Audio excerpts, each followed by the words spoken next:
ଦେହ ହାତ ଥର ଥର ହେଲା। କଇଠ ଗଛ ତଳେ କବାଡ଼ି କଚାଡ଼ି ହୋଇ ପଡ଼ିଲା। କଇଠ ଗଛ ତଳେ ଫଗୁଣ ମାସରେ ବେଶୀ ଖରା ହେଇଥାଉଛି। ସେତେବେଳେ କ'ଣ ହଉଛି ଯେ ଫୁଲ ଫଳ ପୁରା ଭରା ହେଇକିରି ବଣ ହେଇକି ଥାଉଛି। ଗୋଟେ ଶିକାରୀଟିଏ କ'ଣ କଲା ନା ଧନୁଶର ଟିକେ ଧରି ବଣ ଭିତରକୁ ପଶିଗଲା। ବଣ ଭିତରକୁ ପଶିଗଲା ହେଲା। ବୁଲୁ ବୁଲୁ ଥକି ପଡ଼ିଲା।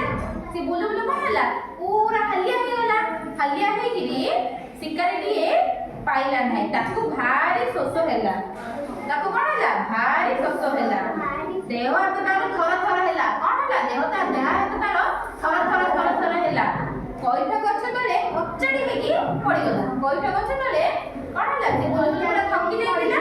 ସେ କଇଠ ଗଛ ଦେଖି ତଳେ କଚାଡ଼ି ହେଇକିରି ପୁରା ପଡ଼ିଗଲା ହେଲା।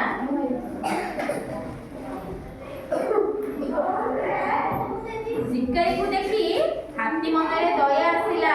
ସେ ବଣରେ ହାତୀ ସମସ୍ତେ ରହୁଛନ୍ତି। ହାତୀ ସବୁ ରହୁଛନ୍ତି। ହାତୀ ବାଘ ଭାଲୁ ସବୁ ରହୁଛନ୍ତି ନା। କିନ୍ତୁ ହାତୀ ଶିକାରୀକୁ ଦେଖି ସେ କଚାଡ଼ି ହେଇକି ପଡ଼ିଗଲା। ତାକୁ ଦେଖି ତା ମନରେ ଦୟା ଆସିଲା। ପାଣି ଆଣି ତା ଦେହ ଯାକ ପିଚିକାରି କଲା।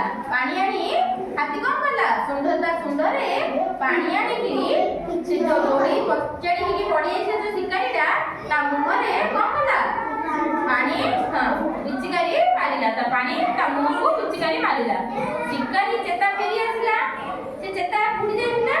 ଆଉ ସେ ପାଣି ପକେଇବା ଯୋଗୁରୁ ହାତୀ କ'ଣ କଲା ଚେତା ଫେରି ଆସିଲା। ହାତୀ ଆଡ଼କୁ ଚାହିଁଲା। ହାତୀକୁ ଦେଖି ତା ମନ ବଦଳି ଗଲା। କ'ଣ ହେଲା ହାତୀ ଆଡ଼କୁ ଦେଖି ସେ ଶିକାରୀ କରିବାକୁ ଆସିଥିଲା ନା। କିନ୍ତୁ ସେ ତାର ଏଇ ଯୋଉ ଦୟା ଦେଖିକିରି କ'ଣ ହେଲା ଶିକାରୀର ମନ ବଦଳି ଗଲା। କ'ଣ ହେଲା ବଦଳି ଗଲା। ସେ ଧନୁଶରକୁ ଧନୁଶର ଧରିଥିଲା ଫୋପାଡ଼ି ଦେଲା। କ'ଣ ହେଲା ଫୋପାଡ଼ି ଦେଲା ହେଲା।